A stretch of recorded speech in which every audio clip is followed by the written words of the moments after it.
Hi, this is Stuart Nachbar with Educated Quest. We have a special treat for the new year.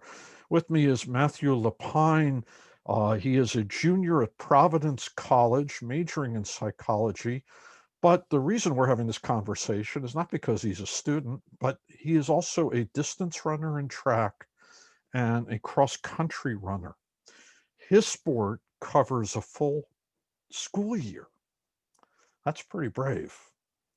And I wanted to I've known Matt's mother for a long time, since we were 3 years old. We grew up together, went to school together, and Matt's sick of hearing stories about me and his family, his uncle and his mother.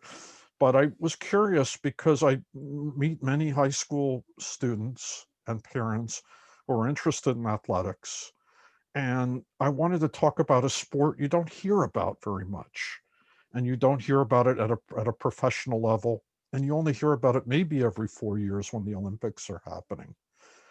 Matt, thank you for agreeing to do this with me today, and Yeah, of Happy New course. Year. Yeah, Happy New Year. Thank you. Um, when did you first decide you wanted to compete in cross country and track? So I started running when I was in sixth grade, partially because in my middle school, as a sixth grader, the only sports you could do were cross country and wrestling. And I didn't want to wrestle. So I figured I would start running just to do something and stay in shape because I was a big basketball player at the time. In the 6th grade, was there distance running and sprints?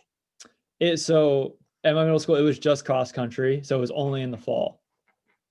And it was the same distance cross country as it would be in high school or college? No, the races for middle school were a mile and a half, whereas high school it's 2 mile for freshmen and 5K for the rest.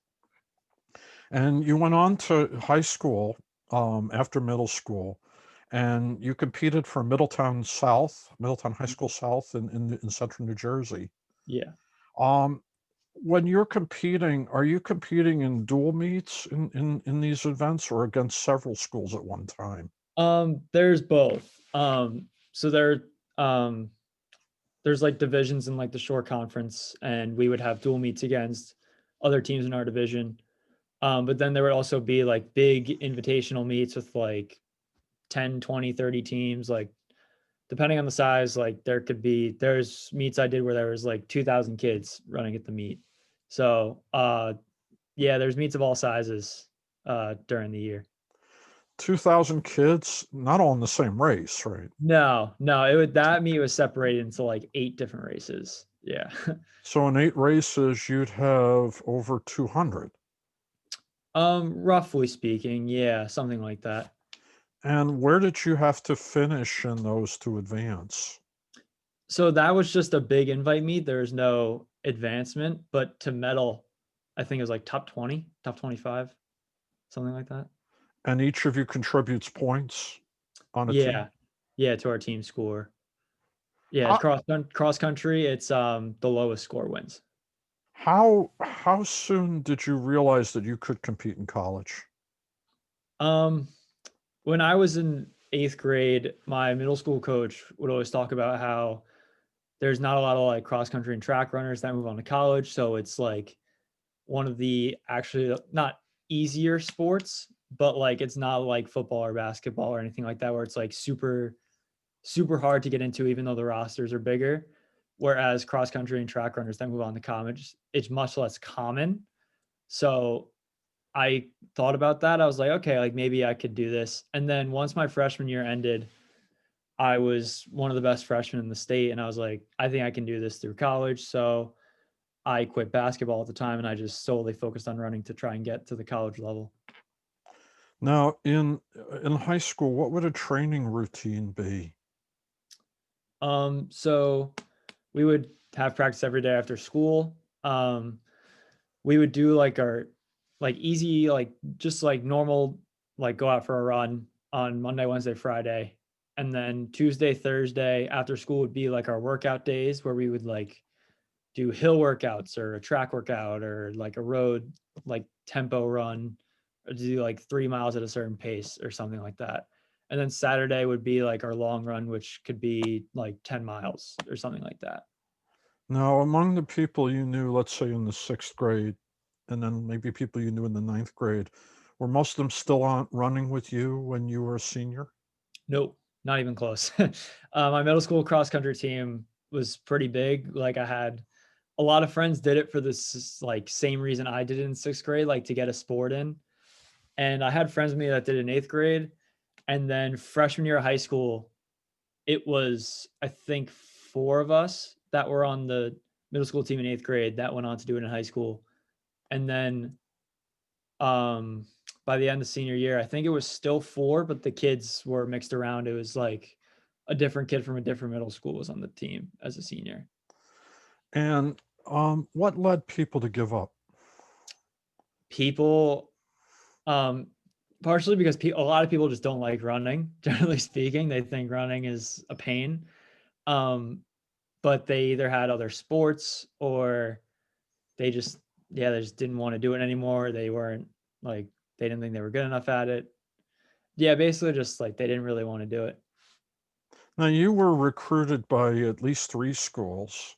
Mhm. How can you walk us through the recruiting process and how you came to decide on Providence? Yeah. So I would, starting junior year of high school, my coach would get letters mailed to him, like to the school, and the school would give them to him. And once I started receiving those letters, I would, see what the name of the school was and see if I was interested. And if I was, I would, they would give a questionnaire in the letter and I would email the coach. But more of the recruiting process is the athlete has to reach out to the coach themselves because the coaches can't recruit every single person they see in the country. They have to somehow find you, So if you find a school that you're interested in, you have to send the email to the coach. And that's what happened with Providence. I emailed them as like that was almost one of my like shot in the dark schools. I knew they were really good. I didn't I didn't think I couldn't go there. I just didn't think I would that would be my top school at any point. But yeah, sometimes it just takes you to take the effort in the recruiting process to get where you want to go. I think that's the most important thing is that you have to reach out. When you made first contact with their coaches, what did you include in the information? So if I can remember off the top of my head, in my introductory email, I remember I included just like my name, where I'm from, what high school I go to. I listed off like my personal bests in certain events. If it was a cross country course, like I listed like the park, like the time was at. Um, I gave, pretty sure I gave like my GPA and stuff like that, and I would give like a link to my mile split profile, which is like where all the results of meets go for every athlete, so that they could take a look at how I've ran at certain meets and my times, and as proof too that I'm saying the right times that are present in the link. Um, so they can get like a full gist of who I am and what my potential could be. So, and did all the schools you visited with, were they the result of them responding to you, or was it a result of you filling out their questionnaire and sending it back to them? A little bit of both. So we like with every like official visit I took, um, like it took a lot of planning between me and the coaches at the school and my mom, of course, because she would have to come as well.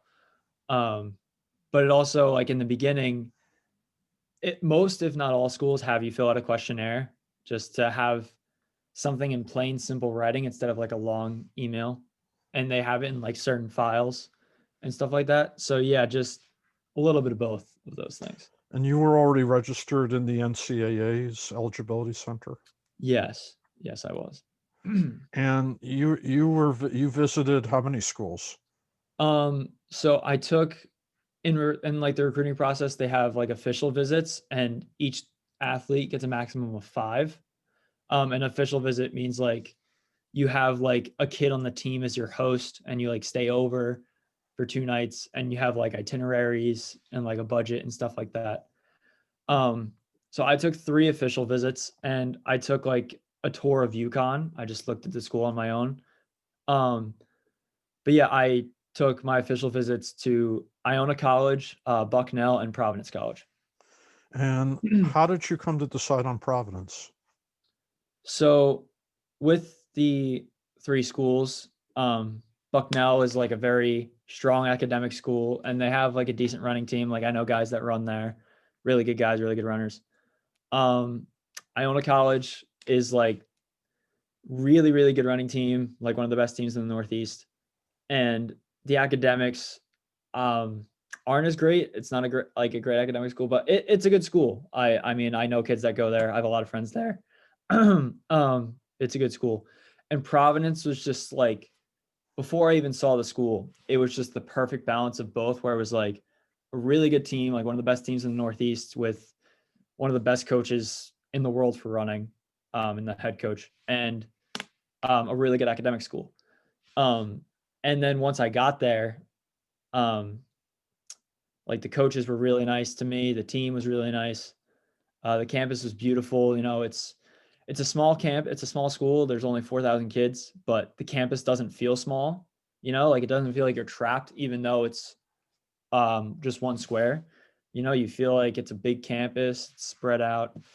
Um, yeah, it's really nice, and I just kind of got that feeling when I was there. I'm like, this is the right place. And you like with every person, you just get that like feeling like it's almost home. Providence, Rhode Island gets cold in the wintertime. Yeah. Did you ever think about going to school in a place like California or Florida where you could have a longer season of running? So I've actually, when I was very, very first getting into college stuff, I just loved the name, like the brand name Clemson. Just like I just love that brand name. I was thinking like the Carolinas, like it's nice and warm. But then as I learned about myself as a runner, I learned that I race pretty well in the cold and not as well in the heat. Even though I've ran well in both before, um, I learned that I kind of prefer the cold in terms of running a little bit. So then I kind of shifted. And also, Clemson's like a massive school. And I learned about myself that I really wanted a small school. So it kind of worked out in both ways. Now, Providence, what I know about the school for basketball, they compete in the Big East Hmm. against schools like Georgetown and Villanova. Yeah. I would imagine track doesn't work like basketball. It's the same conference, same exact conference. Really?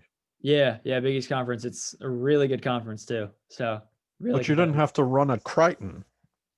So college is not the same as high school in that sense. There's no, I mean, now with the pandemic, um, like I have dual meets kind of.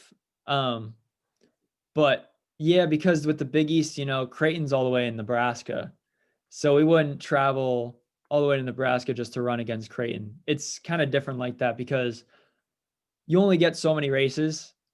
Races take a lot out of people. Like, not saying that basketball games don't, but like a race can really like take a lot out of you. You need weeks of training to recover from a race. So you got to really make them count. So all my meets in college have just been invitationals with like multiple teams at once racing. And has there been an opponent from every Big East rival against you? So the Big East Conference meet is where all the Big East teams come together Okay. and race each other.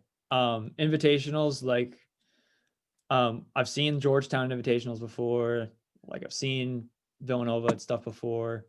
You know, that varies. That's based on what the team does for themselves. But yeah, the Big East Conference meet is where everyone comes together and battles it out.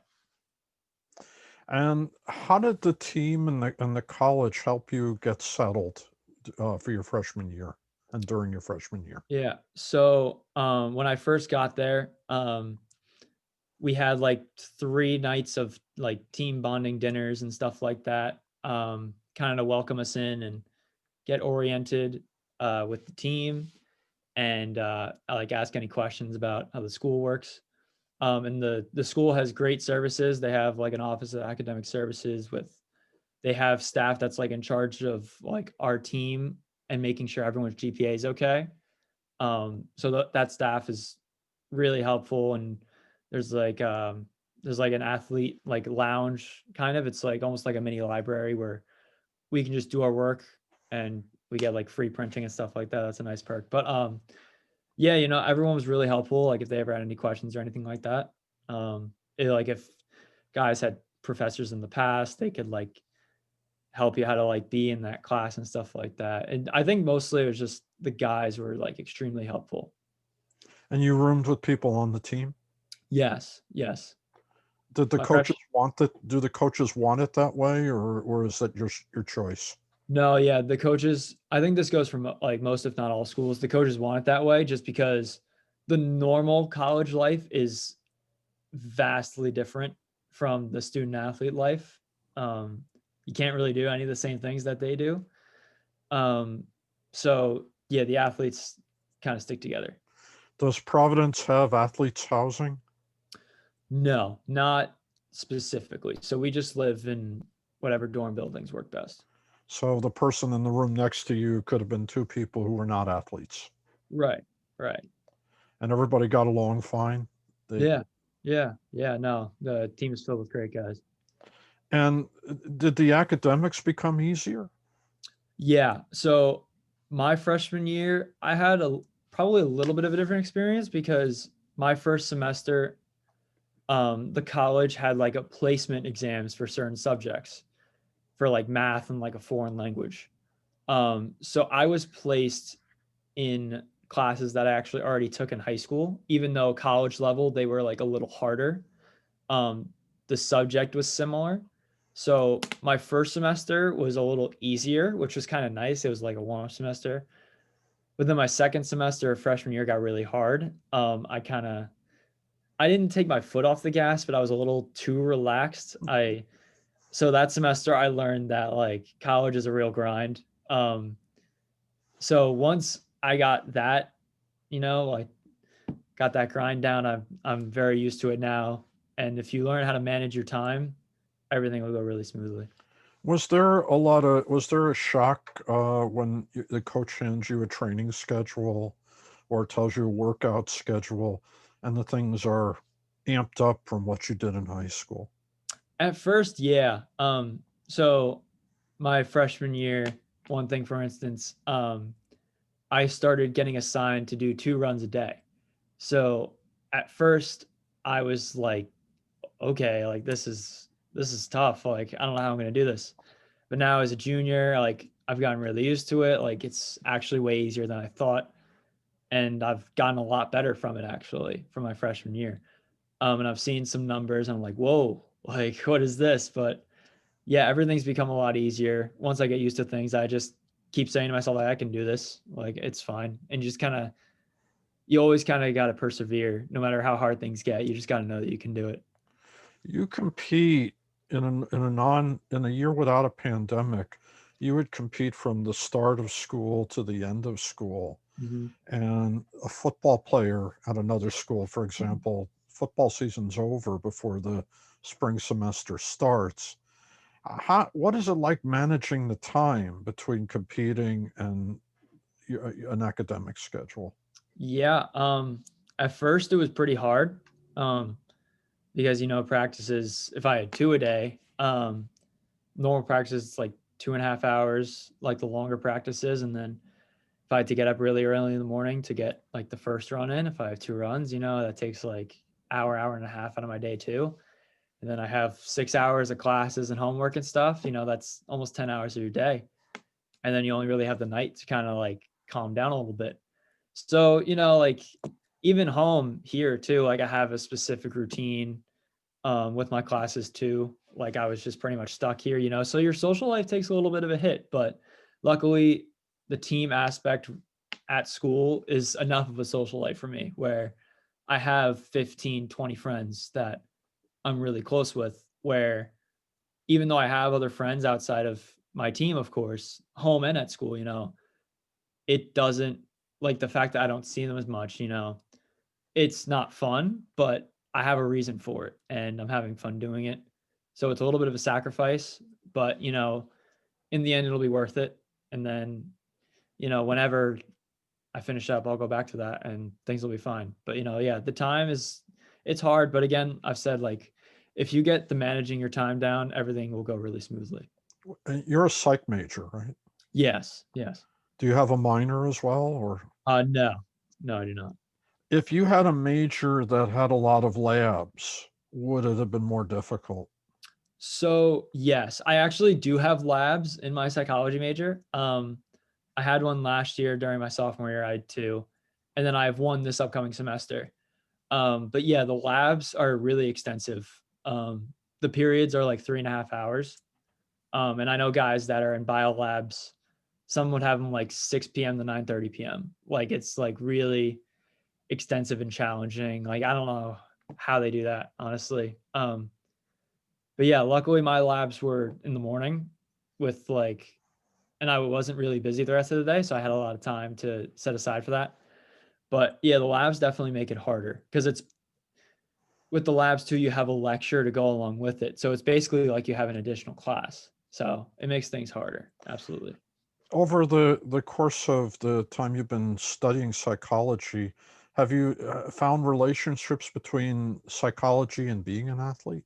Absolutely. So actually my like dream job is to be a sports psychologist. So kind of putting the Oh, 2 together. Um, but yeah, I've found a lot of parallels. Like for instance, when the pandemic first started, I trained alone for 3 months, 3.5 months, almost 4.5 months actually, early March to like late July. So I kind of like recalibrated myself a little bit, thought about how I was, and like I learned that I was always a little tense while I was training and I didn't really know why. So I just learned to calm my mind down a little bit. And now I've improved extensively every training block since then. so like if you're training by yourself, can you have music in your ear and can you No, do? i- I i- don't because I'm not going to race with music and I'm never going to run with my team with music. So oh, I feel running with music is not really benisficial to me. Now, if I'm on a treadmill or like a stationary bike or something, which is way more boring, that's a different story because that's really tough. I've done it without music before, but it's a little tougher. If I'm able to run and just like take in the nature or the roads or whatever and just be with myself, I'm completely fine without music.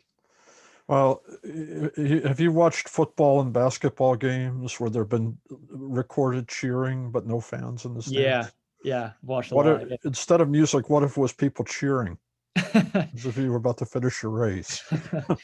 um, yeah, I don't know. I've never thought about that to be honest with you. But yeah, I kind of like just being it's a nice peaceful time for me too, running.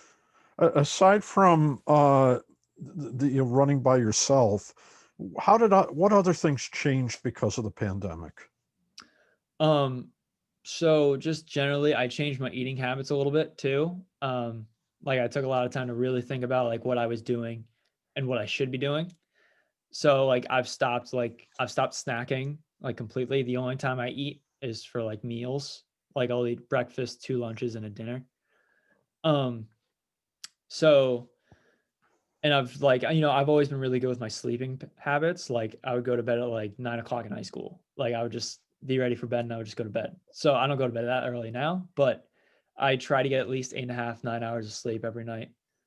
Um, and I've just I've always tried to keep my mind like positive and calm. I never want to be super tense or anything like that.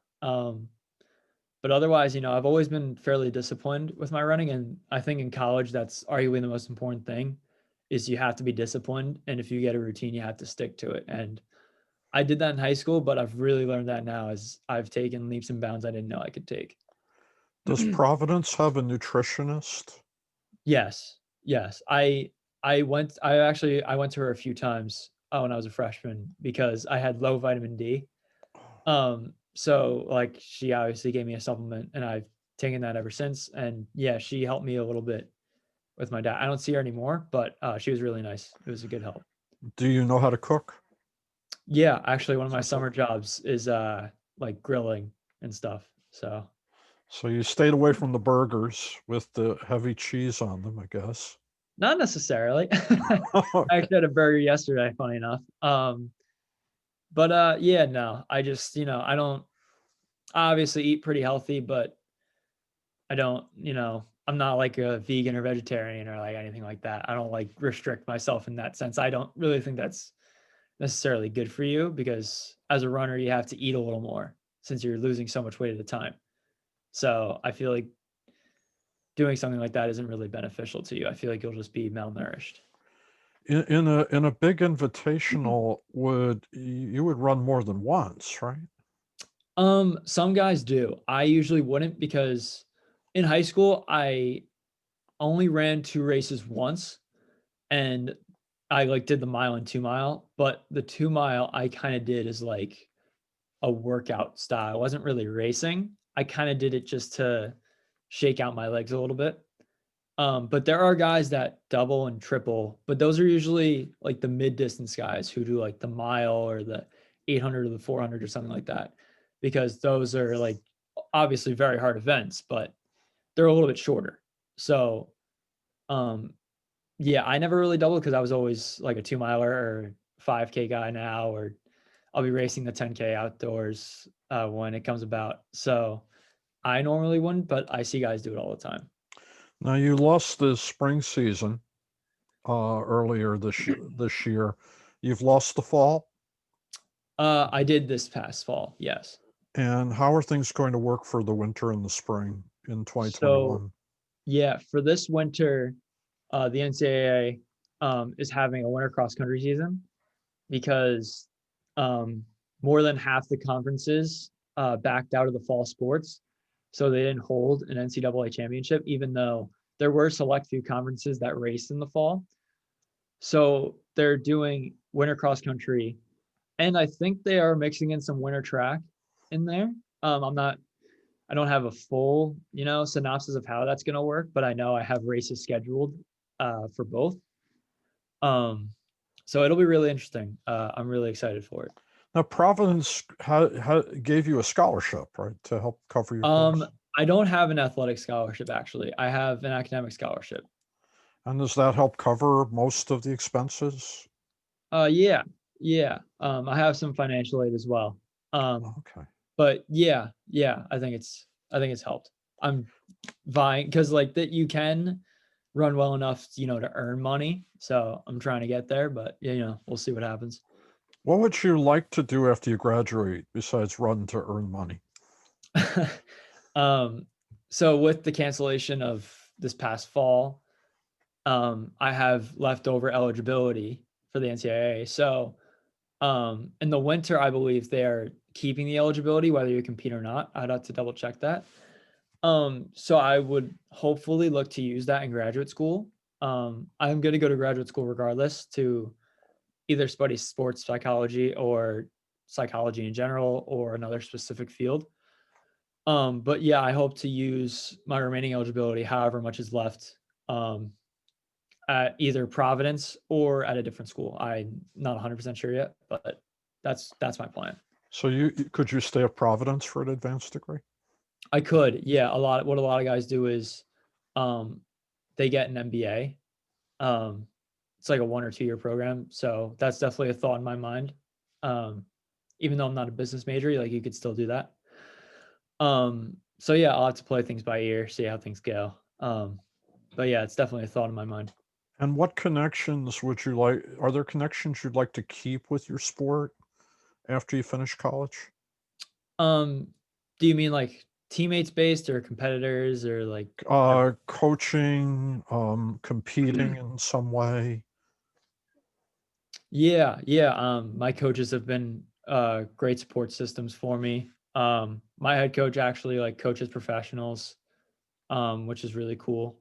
Whether I, counsel them in sports psychology or something, or do something else with that. But yeah, my coaches have been a great support system. My teammates, some of my best friends are my teammates. Um, Whether we're having a bad season or a good season, they've always stuck by. They're really good guys. And, I have competitors from high school that still run in college and teammates from high school that still run in college that I've been really good friends with for like 7 years now. So I'll definitely look to keep those for the rest of my life. What's it like competing against them if they went to a different college? Yeah, it's a little weird. But it's fun. Um I've seen, yeah, a kid that was a senior when I was a sophomore in high school, runs for like one of our Northeast rivals. And I've seen him at meets a couple times, and it's been like really good to catch up with him. And it's fun seeing friends and old teammates at meets who run for different schools and whatnot. It's a lot of fun. If you could tell your younger self one thing that you wish you knew in high school about going to college, what would that be? I would say academically wise, college is harder than you think. In high school, I had a good GPA. I was in the top third of my class. I think maybe the top 30%. Um, but I wasn't like I studied, of course, but I wasn't like up all night studying. Like I'd study for like an hour and go to sleep. Or I would just like do my homework until 8 o'clock and then go to bed or something like that. So I learned that in college, you can't really do that. Um, there's a lot of things you have to do, and especially with your major, you have to do a lot more things than just the classwork. You have to really hammer things in, try to apply it to your real life, whether it's on the fly or you think about a past event or something like that. But yeah, it's college is a grind no matter how you slice it. Whether you're an athlete or not, the academics is really tough, and you just have to make sure that you really are on top of everything. Matt, thank you for spending time with me during your break. I've known your family a long time, and I'll be rooting for you. Thank you so much. Really appreciate it.